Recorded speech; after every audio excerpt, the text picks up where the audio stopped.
Bonjour à tous et merci de toujours nous suivre sur RTI2, la chaîne la plus proche des populations. À la une de l'actualité, l'introduction au 4e pilier de l'islam qui est le jeûne du Ramadan au bienfait spirituel qui procure à Demaré en Côte d'Ivoire ce jeudi 23 mars après observation hier du croissant lunaire.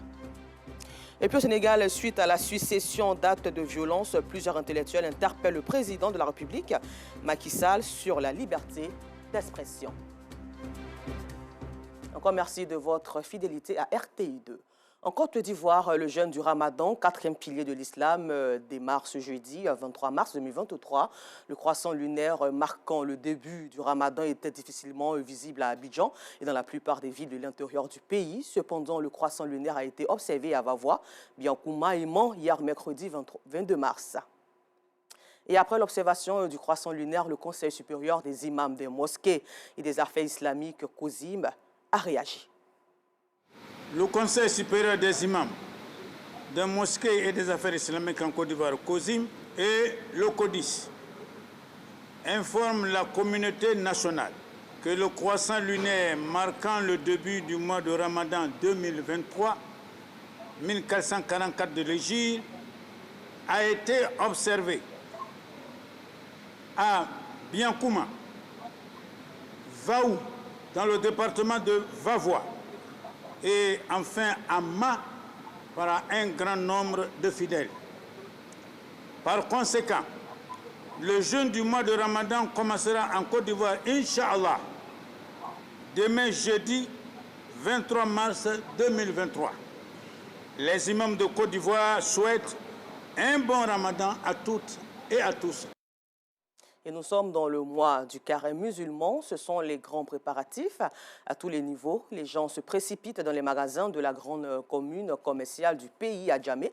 Ce sont des livres saints, des chapelets, des petits chapeaux, des nappes de prière qui s'arrachent comme de petits pains. Dans les ménages, mils et riz pour les bouillies de rupture sont déjà prêts pour ce mois de carême avec le nécessaire pour passer les moments sans difficulté. Un moment juteux pour les commerçants qui se frottent les mains. Le compte rendu de Joël Gosset. Mil et riz en quantité au soleil. De quoi préparer la bouillie durant le mois de jeûne musulman. Fatim et sa famille se sont approvisionnés en vivres depuis quelques jours pour ne manquer de rien ce mois saint. On a commencé avec 2 sacs de mil et de riz. Pendant tout le mois de carême, c'est avec la bouillie qu'on rompt chaque soir avant de manger normalement. Ce sont des aliments indispensables pour nous. À la cuisine, c'est le grand ménage. Même les ustensiles de cuisine ont été renforcés, les réfrigérateurs nettoyés pour accueillir la provision déjà commandée. On a commandé poulet, poisson, il y a beaucoup de poissons, il y a soso dedans, il y a cap, il y a tout poisson dedans. Avec bon poulet, camille, tout ça là. Inch'Allah, on va mettre dans le frigo là. On va commencer à prendre pour faire carême là, Inch'Allah. Ce début du mois de jeûne prévu jeudi ou vendredi selon l'observation de la lune, personne ne veut se laisser surprendre.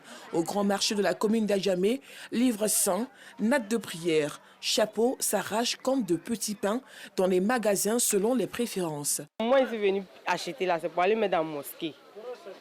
Ils vont prier la bénédiction. Moi aussi, je prends un peu pendant le mois sacré. Je suis venue renouveler mon tapis de prière pour préparer le mois béni de Ramadan qui arrive. L'autre est certes un peu vieux, donc j'aimerais avoir un nouveau tapis pour accueillir ce mois béni là qui arrive. C'est le mois qui est béni que tous les mois. Donc c'est pour cela on paye les courants et puis on paye les livres. On s'en va lire dans la mosquée pour que Dieu n'a qu'à bénir notre... Dieu n'a qu'à nous bénir et pour qu'il pardonne tout notre péché que l'on a fait dans la vie. Les préparatifs du mois de jeûne musulman sont un moment propice pour les commerçants de se faire de l'argent. Ils ont renforcé leur stock de marchandises pour l'occasion. Si ce mois quand même l'approche, on hésite, il y a certaines marchandises, c'est comme les chapelets, tapis, avec les zamzam, il y a certaines décorations. On met ça dedans. Les gens ils viennent beaucoup pour payer ça. Si ce mois de quand même l'approche, ils viennent payer, ça marche bien. Ali, commerçant, est venu du Sénégal les mains chargées d'articles. Tendance pour séduire les Ivoiriens. Nous avons envoyé beaucoup de chapeaux, de tapis et de chapelets de la Turquie, de Dubaï et tout, pour attirer de plus de clientèle en ce mois béni et tout. Chaque année, il y a des tendances. Vous voyez, cette année, le Ramadan, c'est un mois de paix et d'amour. Dans certaines boutiques, les dates sont à l'honneur. Mariam, une grossiste, est venue de la commune de Port-Boué pour s'approvisionner dans la commune d'Adjamé. C'est cher. On ne peut même pas payer. Avant, le kilo, c'était 750. Mais aujourd'hui, le kilo, c'est à 1500. Et puis, ce qui est un peu mou là, c'est à 2000. Donc, essayer de revoir le prix, ça ne nous arrange pas. J'ai acheté pour 20 000. C'est pour revendre un peu. Voilà, à cause de moi des carèmes, les gens doivent mettre carême. Voilà, c'est à cause de ces ici, venir acheter Tamaro. En attendant l'observation du croissant lunaire, les fidèles musulmans se préparent chacun selon ses goûts et ses moyens pour débuter ce mois de pénitence un mois après le début du carême chrétien qui prendra fin le 8 avril prochain.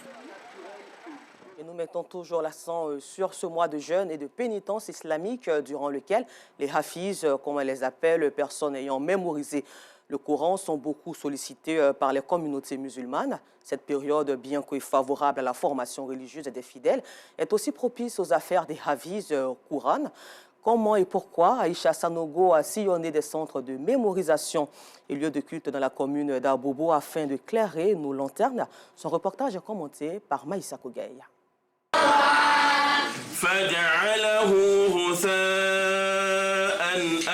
Le mois de Ramadan s'annonce. Accomplir correctement les prières spéciales pour plus de mérite, c'est l'aspiration de nombreux fidèles musulmans. Les hafiz Coran, entendez ceux qui ont mémorisé le Coran, sont sollicités aussi bien dans les mosquées que dans les ménages.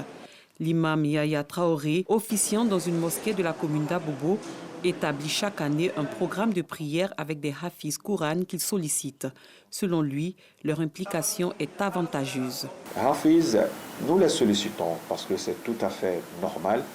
Eux qui sont déjà les Ahlul Coran, les hommes du Coran, on les sollicite pour venir faire des prières parce que pendant le mois de Ramadan, il y a des prières. Nous multiplions les prières et nous lisons le Coran dans son intégralité pendant la prière.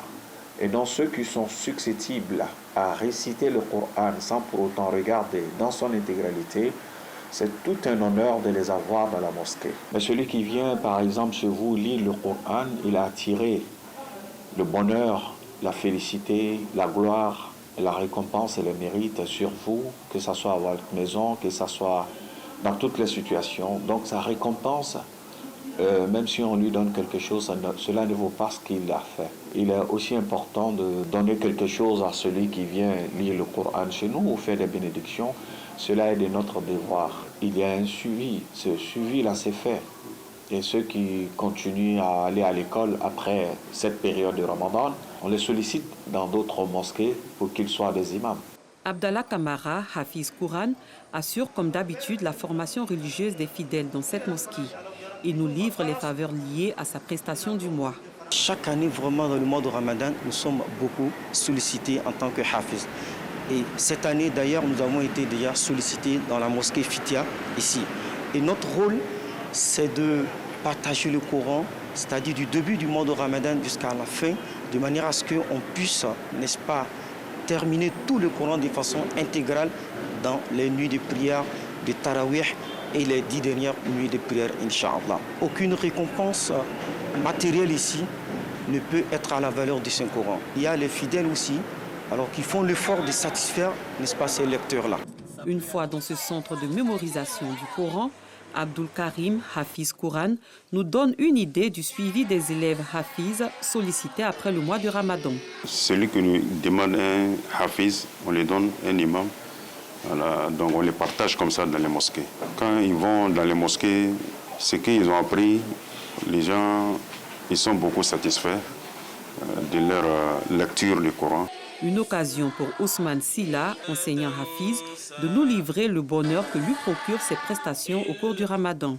Je fus un élève de cette école. Nous étions souvent sollicités dans les mosquées, dans les différentes mosquées, puisque notre cheikh, vraiment après avoir sollicité par des gens, voilà, donc il nous partageait dans les mosquées, les différentes mosquées. Voilà, tantôt il fait 2 mosquées à la fois.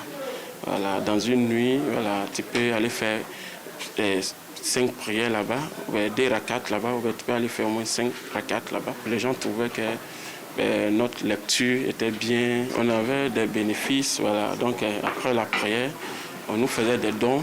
Ils sont nombreux, ces enfants formés dans les centres de mémorisation du Coran pour devenir plus tard des prédicateurs ou des imams.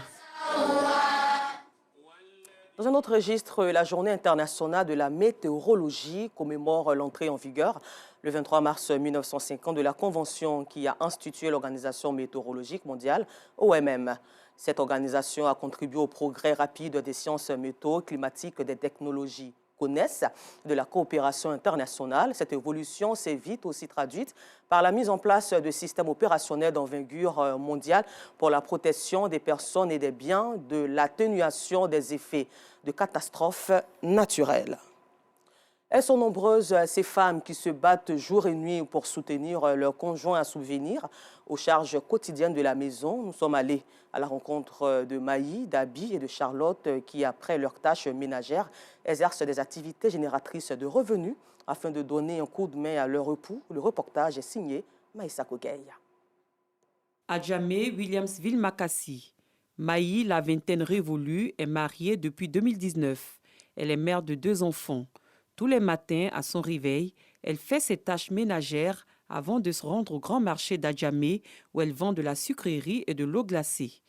Si je me réveille, je fais mes petits travaux et je lave les enfants. Je m'apprête à 6h et 7h pour aller au marché pour aller vendre. Ça rapporte un peu, il n'y a pas beaucoup de bénéfices de la main, c'est bon. Une fois au marché, Maï commence à placer ses marchandises. Elle se promène ensuite dans les différentes gares de la commune. Ses clients viennent de partout. Après la vente, elle retourne aux environs de 16h à la maison pour préparer le repas du soir. Courageuse et battante, Maï fait ce commerce pour être financièrement indépendante et donner un coup de main à son époux. Je suis allée vendre aujourd'hui, il y a 8000 mains. Le marché était un peu bizarre, mais ça va. Se déplacer les enfants pour aller au marché, pour se promener, tout ça là. Je n'ai pas d'accord pour ça, mais on ne peut pas s'asseoir comme ça. Une femme aussi, tu as besoin de payer les choses pour toi aussi. Toujours dans la commune d'Adjamé, comme Maï, Abi Touré est mariée depuis 10 ans. Son quotidien, prendre soin de ses enfants et de la maison. Après ses tâches ménagères, elle tricote de la laine. Cette mère a choisi de veiller sur ses enfants afin de leur donner une meilleure éducation. Mon mari ne veut pas, je n'ai pas partir vendre. Parce que les enfants, là, tout est parti au marché, là, sont promesses, à cause de ça, je ne vends pas. Donc, j'ai fait crochet, là. Si j'ai fait là, les gens viennent prendre. Puis ça va vendre. L'argent là, si j'ai fait là, je peux payer ceci, puis je peux payer pain pour donner les enfants. À l'instar de Maï et d'Abi dans la commune de Cocody, Charlotte Akessé vit dans son foyer depuis plus d'une dizaine d'années. Au quotidien, elle prend soin de ses 2 enfants avant de vaquer à ses occupations. Charlotte se bat chaque jour pour soutenir son conjoint qui a perdu son emploi il y a quelques années à la suite d'un accident de travail. Je fais mes petits tubes, j'attache ma glace et c'est dans la glace je vends. C'est ça que je prends pour aider mon mari. Puisque la situation de son travail, c'est pas ça. Donc c'est la glace que je prends pour l'aider un peu dans les tâches ménagères. Ça lui fait maintenant 6 ans qu'il ne va pas au travail, qu'il est à la maison. Mais comme Dieu est bon là, dans la grâce de Dieu, on s'assoit avec. Grâce à sa bravoure et sa détermination, Charlotte arrive à subvenir aux besoins de sa famille. En tant que mère, elle veille soigneusement sur l'éducation de son fils aîné. Je lui montre ce que je connais parce que je ne suis pas très partie à l'école. Donc, ce que je connais, c'est ce que je lui montre. Maintenant, quand son papa vient, il lui montre le reste et puis c'est comme ça on fait. Maintenant, les temps sont devenus durs. Le mari seul ne peut rien faire. Donc, il faut aider ton mari. Malgré les difficultés de la vie de couple, ces femmes se battent jour et nuit pour le bien-être de leurs familles respectives. Elles invitent les autres femmes à suivre leur exemple. Pour finir, au Sénégal, ils sont 104 intellectuels venant de tous les horizons qui montent au créneau pour interpeller le président Macky Sall sur la violation des droits et l'instrumentalisation de la justice. Merci de nous avoir suivis sur RTI2 et excellent mois de Ramadan aux musulmans d'ici et d'ailleurs.